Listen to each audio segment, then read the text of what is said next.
میشه. ولی کجاست؟ ما دلیل گفته رایستیم ریش سنت است، هر روز زنگ زده میشه ما نیستیم ریش سنت است یا فرض است. جناب و محترم، اگر رسول الله را دوست داری، عملی رسول الله است، حلیه رسول الله است، بس دیگه بگذار، پشتی فرض و سنت نگرد اگر محبت با رسول الله داری. لیکن ما امو مردم نیستیم، از دروغ دعوا داریم که محبت با رسول الله داریم. ما ببینم که بعد از این ما رو بیاریم، پس از این هر عملی ما باید مطابق عمل رسول الله باشه. سلام ما، کلام ما، نان خوردن ما، خواب ما، معامله ما، همه ما. و کی میشه این گپ؟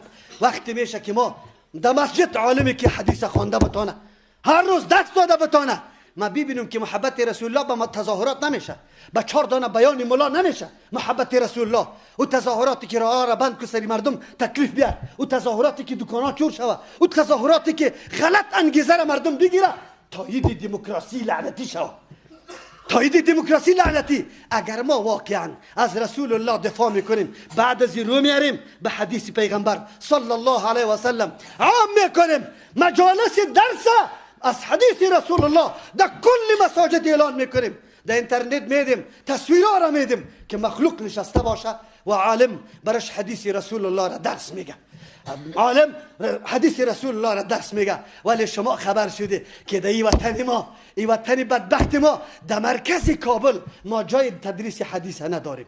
داشتیم یک مرکز داشتیم، بند شد. یک کسی دیگه غیرت کرد، گفت که ما یک مدرسه جور میکنم، در چهارراه سرسبزی رفتیم، 2 هفته درس گفتیم، بند شد.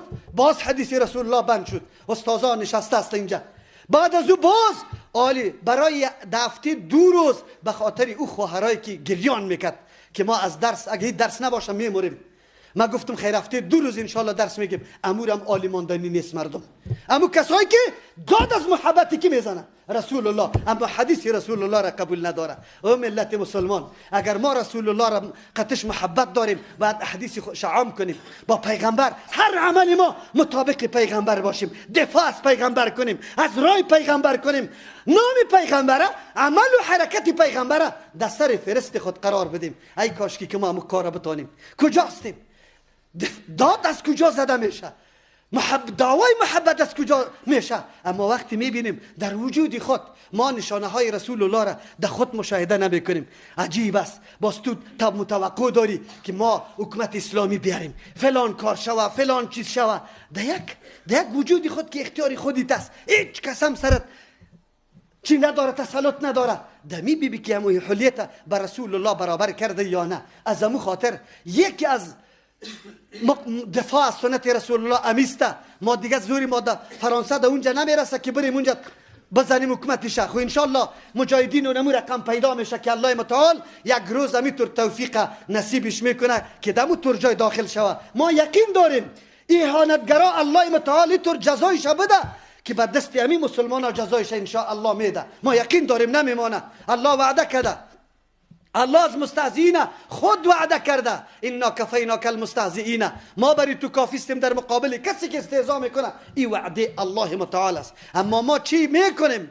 ما باید رجوع به حدیث پیغمبر بکنیم، دفاع از حدیث، از سنت رسول الله در تمام ابعاد زندگی خود. فقط سنت رسول الله را عملی کنیم. کی میشه؟ همونطور روایی میشه؟ در یک تقریر جمعه میشه؟ نه، مراجعه میکنیم. ما همی کل ما مسجد داریم، بیگاه میرویم پیش مولا صاحب میشینیم، میگیم اول صحیح ترین کتاب در کتاب احادیث چیست مولا صاحب؟ بعد از قرآن صحیح ترین کتاب مسلمان ها کدام است؟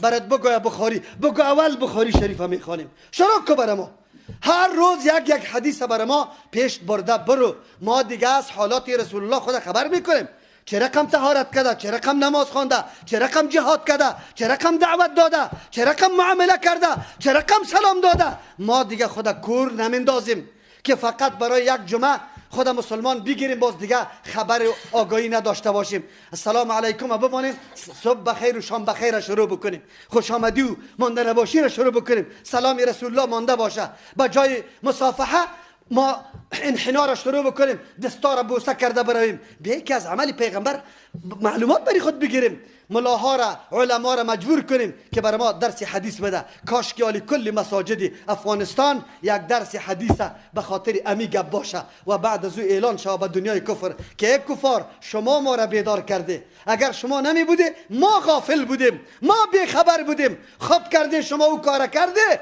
لیکن ما بیدار شدیم. آلی رسول الله خدا میشناسیم که رسول الله ما کدام رسول الله است و ما چه قسم از او دفاع کنیم و چه قسم محبت داشته باشیم. ولی افسوس است که امروز علیه جوانا نعوذ بالله فتوای غلط داده میشه.